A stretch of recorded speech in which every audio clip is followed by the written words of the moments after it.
Parliament వర్షాకాల సమావేశాల్లో అసలు యుద్ధం మొదలైంది. నరేంద్ర మోడీ ప్రభుత్వంపై అవిశ్వాస తీర్మానం పెట్టింది ఇండియా కూటమి. లోక్సభలో Congress MP Gaurav Gogoi no confidence motion ప్రవేశపెట్టారు. 50 మంది ఎంపీల అవిశ్వాస తీర్మానం కోసం సంతకాలు చేసినట్టు తెలుస్తోంది. అవిశ్వాస తీర్మానం వీగిపోతుందని తెలిసినా ఒకవేళ స్పీకర్ గనుక ఓటింగ్ చర్చకు అనుమతించడం ద్వారా మణిపూర్ అంశంపై సుదీర్ఘంగా చర్చించే ఛాన్స్ దొరుకుతుందని భావిస్తోంది ప్రతిపక్ష కూటమి.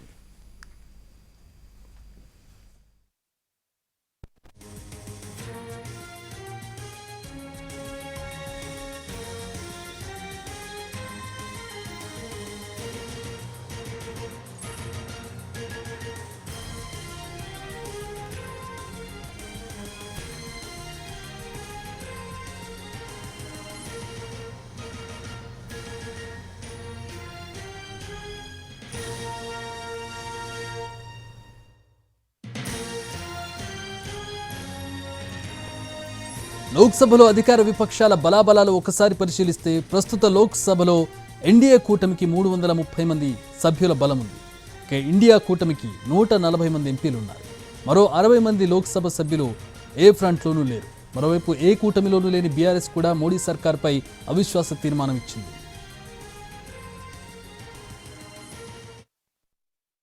के सर्वोच्च बलिदान के लिए उन्हें नमन करती है और उनके परिवारों के प्रति अपनी गहरी संवेदनाएं व्यक्त करती है।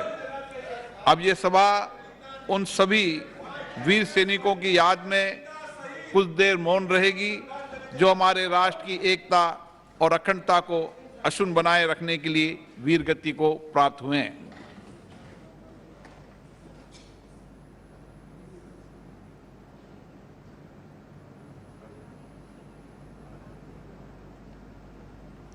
ओम शांति। प्रश्नकाल क्वेश्चन नंबर 81 श्री मलुक नागर।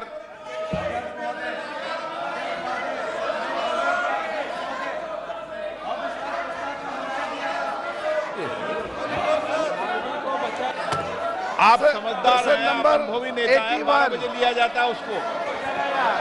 प्रश्न नंबर 81 के संसद में किस तरीके की बात करते हैं आप समझाइए अपने सदस्यों को। नो गलत तरीका। क्वेश्चन नंबर 81 श्री मलुक नागर। मंत्री जी प्रश्न नंबर 81 माननीय मंत्री जी सभा पटल पर जवाब रख दिया गया। मलुक जी सब मैं आज एक जो पहला प्रश्न लगा है उसमें मणिपुर से ऑटोमेटिक जुड़ जाता है और ये लोग मणिपुर के बारे में चर्चा नहीं चाहते क्या? जो जूट की खेती है वो मणिपुर में भी होती है, उड़ीसा में भी होती है, बिहार में भी होती है। तो मैं मंत्री जी से जानना चाहता हूँ जो एक्सपोर्ट होकर के पैसा देश में आया उसमें से कितना पैसा किसानों को दिया जा रहा है इंसेंटिव के रूप में? और दूसरा सरकार क्या कर रही है जो जूट की खेती नई टेक्निक से पूरे देश में पश्चिमी उत्तर प्रदेश में भी जो ज्यादा बढ़ाई जा सके? जैसे आज का दिन हम सबके लिए भी बहुत गौरवान्वित है क्योंकि आज ITPO का जो विश्व स्तर का जो एक एग्जीबिशन सेंटर का आज ओपनिंग करने प्रधानमंत्री जी गए थे और प्रधानमंत्री जी ने जिस तरह से ग्लोबल इमेज को ध्यान में रखते हुए आत्मनिर्भर भारत की ओर बढ़ते हुए हम सब ने कर्तव्य काल का निर्माण किया है और इस कर्तव्य काल में टेक्सटाइल इंडस्ट्री में सबसे बड़ा योगदान जूट का भी रहा है। मैं आपके माध्यम से बताना चाहती हूं कि जो किसानों की बात ये कर रहे हैं, कल सबसे बड़ा किसानों के सम्मान निधि के रूप में प्रधानमंत्री जी डायरेक्ट बेनिफिट ट्रांसफर से उसके अकाउंट में जो पैसा जमा करने वाले हैं इसमें इस बार MSP के माध्यम से जूट किसानों को 5,000 से ज़्यादा की राशि ये तय की गई है। और इसके साथ में जो एक्सपोर्ट निर्यात की बात कर रही है, आज जो एग्जीबिशन सेंटर बना है जूट रिलेटेड जो ग्लोबल इमेज में जूट का आगे बढ़ने के लिए जो टेक्निकल टेक्सटाइल का यूज़ हो या उनसे जुड़ी हुई जो चीज़ बनती है उनके प्रमोशन के लिए ट्रेनिंग सेंटर से लेके उनकी खेती में कैसे बदलाव आए, किस तरह से नई टेक्निक से खेती हो जाए। मैं एक बात ध्यान में लाना चाहती हूँ कि ऐसी कोई भी जो चीज़ होती है इसमें राज्य सरकार का सहयोग चाहिए और उन्होंने जिस तरह से बताया है, सबसे ज़्यादा जूट मिल है वेस्ट बंगाल में, और वेस्ट बंगाल की जितनी भी मिलें हैं उनको सरकार ने प्रोक्योर करके, जो हमारी चीनी और हमारी पेड़ी के लिए जो हमने जो जूट बैग है उनको सिक्योर नहीं किया होता तो ये लोग इस तरह से आगे नहीं बढ़ पाते।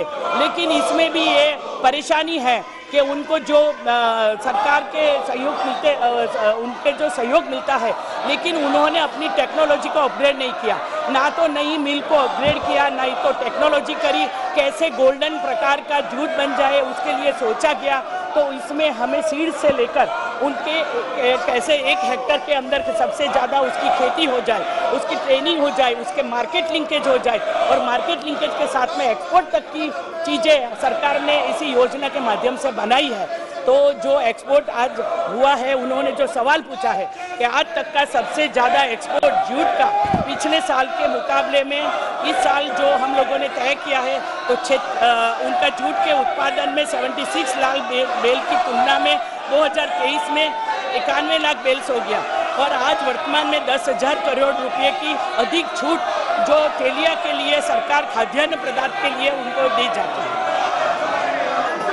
मलूक नागर जी, अब सीधा प्रश्न ये था कि जो एक्सपोर्ट होता है, जो इंसेंटिव सरकार देती है इस जूट की खेती बढ़ाने के लिए, सरकार ने किसान को क्या इंसेंटिव के रूप में दिया है? नंबर 1।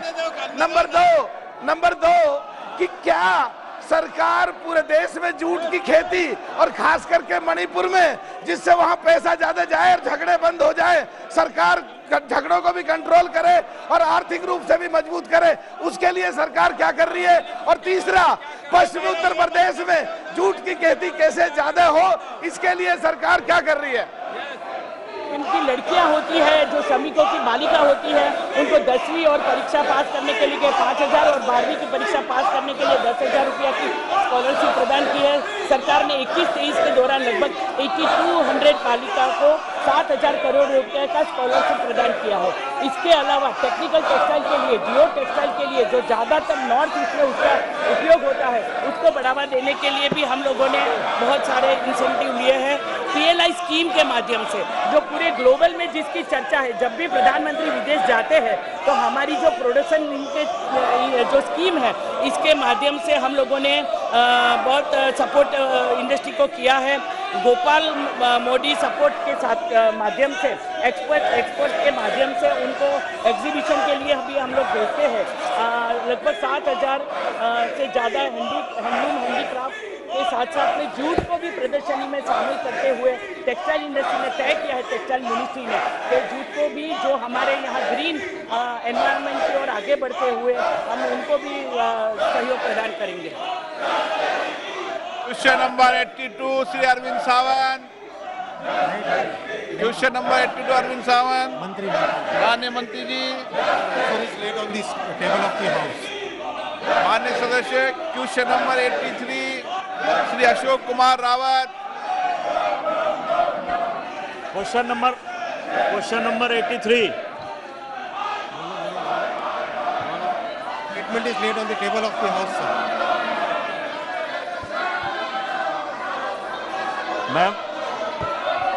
मैं माननीय प्रधानमंत्री जी और माननीय रेल मंत्री जी का आभार प्रकट करता हूं कि उन्होंने रेल संपार संख्या 249 को स्वीकृति प्रदान की है। लेकिन इस विषय में मैं माननीय मंत्री जी से जानना चाहूँगा कि इसके निर्माण कार्य में काफ़ी विलम्ब हो रहा है, क्या इसके शीघ्र पूर्ण करवाए जाने हेतु कोई निर्देश पारित करेंगे? सांसद महोदय ने जो प्रश्न पूछा है, इनके क्षेत्र में 3 लेवल क्रॉसिंग्स है माननीय अध्यक्ष जी। Level crossing number 247, level crossing number 248 और लेवल क्रॉसिंग नंबर 249, जो कि सैंडीला स्टेशन के आसपास है, तीनों के तीनों। LC 247 में कंस्ट्रक्शन फिजिबल नहीं है, क्योंकि वहाँ पे दोनों तरफ बहुत ज़्यादा बिल्ट अप एरिया है और क्रॉस रोड्स भी है अप्रोच एरिया में। LC 248 का टेक्निकल और फिजिबिलिटी रिपोर्ट बन चुका है और उस काम को आगे बढ़ाया गया है। LC 249 में कॉस्ट शेयरिंग बेसिस पे ये प्रोजेक्ट अप्रूव हुआ था माननीय अध्यक्ष जी, और रेलवे ने इस कॉन्ट्रैक्ट को अवार्ड कर दिया है मई के 2022 में। उसके बाद में काम में थोड़ी सी कुछ और चेंज आया। चेंज होने के कारण अप्रोच पोर्शन का कॉस्ट भी उसमें इंक्लूड किया गया और इस पूरे के पूरे काम को टेंडर अवार्ड कर दिया गया है। काम तेजी से चल रहा है। धन्यवाद माननीय मंत्री जी। मैं दूसरा पूरक प्रश्न जानना चाहूँगा कि मेरे संसदीय क्षेत्र में Balamau railway station level crossing 257 है, जिसमें अंडरपास के लिए फाइल लंबित पड़ी हुई है रेल मंत्रालय में, और उसी के साथ ही 258 की लेवल क्रॉसिंग है जिस पर रेलवे ओवरब्रिज स्वीकृत हो चुका है। मैं माननीय मंत्री जी से जानना चाहूँगा कि 257 के रेलवे अंडरब्रिज और 258 के रेलवे ओवरब्रिज की आगे की प्रक्रिया में अविलंब प्रारंभ किए जाने हेतु कोई निर्देश देंगे? मान्यवर सांसद महोदय का सजेशन नोट किया गया सर, और मैं मान्यवर सांसद से निवेदन करूंगा कभी भी कार्यालय में बैठ के उसका कंप्लीट रिव्यू हम लोग कर लेंगे। Now Sri Krishna. With respect to the RUBs, road underbridges, there is a huge problem, mainly in the rainy season, sir. There's a lot of water logging that is happening for almost 6 months a year, sir, and because of that, farmers are not able to access their fields for 6 months a year, sir. And this has been raised by not just by me, sir, but most of the members in the House repeated times, sir. So I request the minister to give some clarity on this issue so that there's a technical.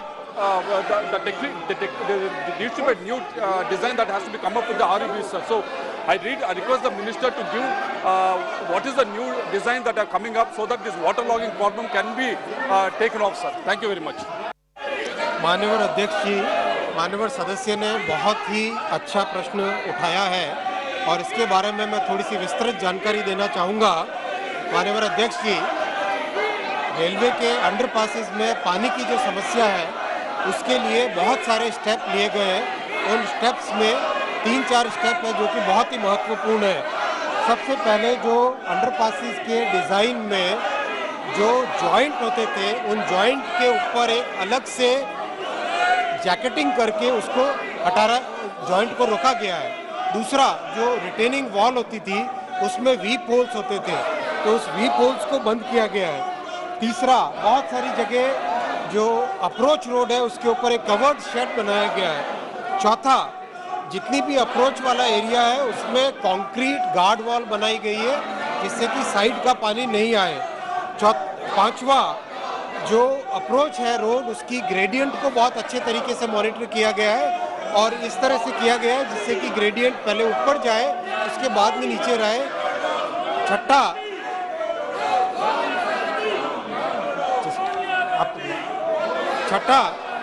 बहुत सारी जगह जो हमारे underpasses हैं, underpasses में sump create किया गया है, जिस सम्प से मोटर लगाई गई है ताकि पानी को बाहर पंप आउट किया जाए। सातवां, बहुत सारी जगह क्रॉस ड्रेनेज की व्यवस्था की गई है। माननीय अध्यक्ष जी, करीब 1900 ऐसे अंडरपासेस है जिसमें रिपेयर करके आज परिस्थिति पहले से बेहतर है।